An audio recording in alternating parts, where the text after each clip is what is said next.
अगर आपकी कोई मन्नत पूरी न हो रही हो या फिर तमाम प्रयासों के बावजूद आपको करियर में सफलता ना मिल रही हो या व्यक्तिगत जीवन में परेशानी चल रही हो, मसलन कोई भी दिक्कत हो, तो परेशान होने के बजाय अब की सावन सोमवार का व्रत करके यहाँ बताई गई व्रत कथा का पाठ करें।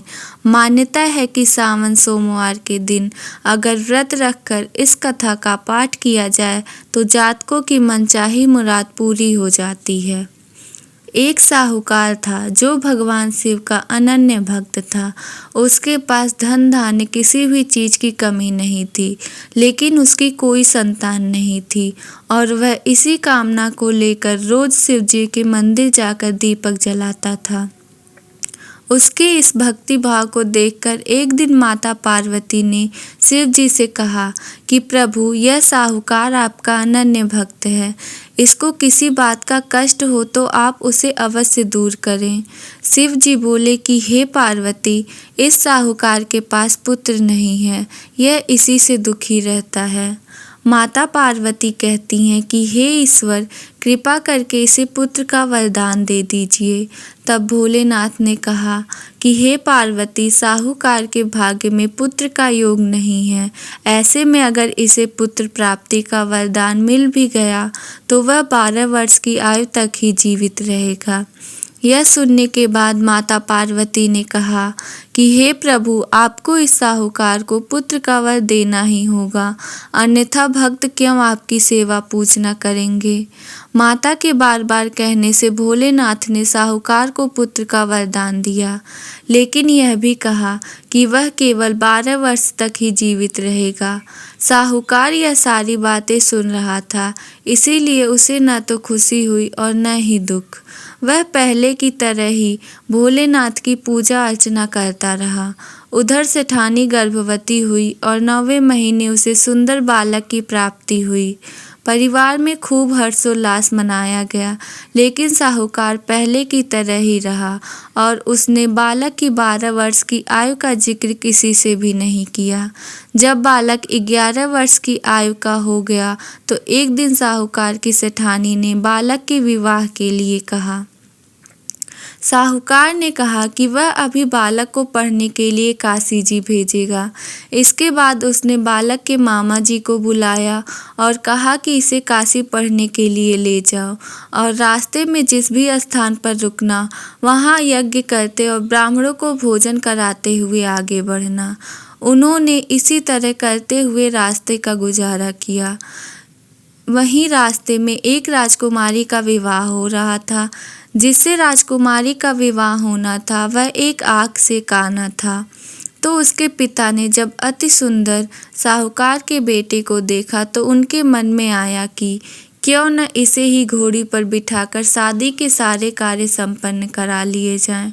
तो उन्होंने मामा से बात की और कहा कि इसके बदले में वह अथाह धन देंगे, तो वह भी राजी हो गए।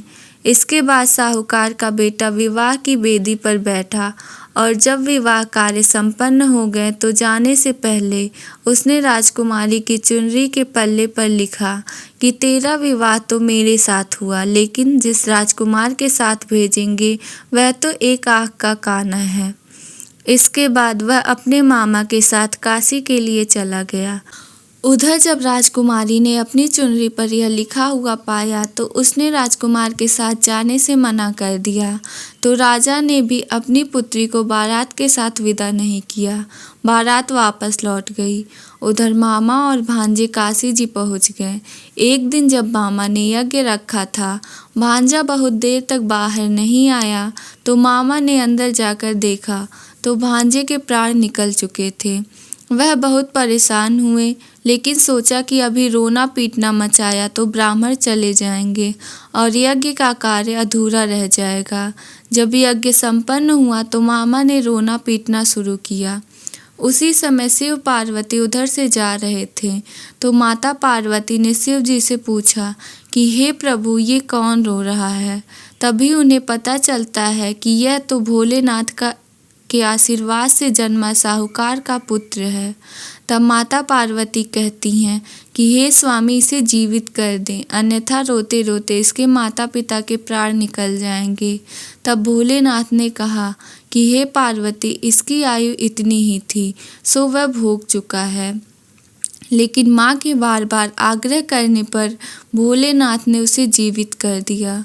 लड़का ओम नमः शिवाय करते हुए जी उठा और मामा भांजे दोनों ने ईश्वर को धन्यवाद दिया और अपनी नगरी की ओर लौटे।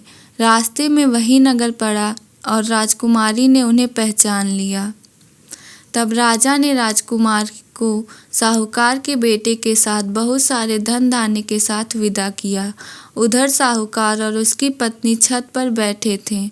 उन्होंने यह प्रण ले रखा था कि यदि उनका पुत्र सकुशल ना लौटा तो वह छत से कूदकर अपने प्राण त्याग देंगे।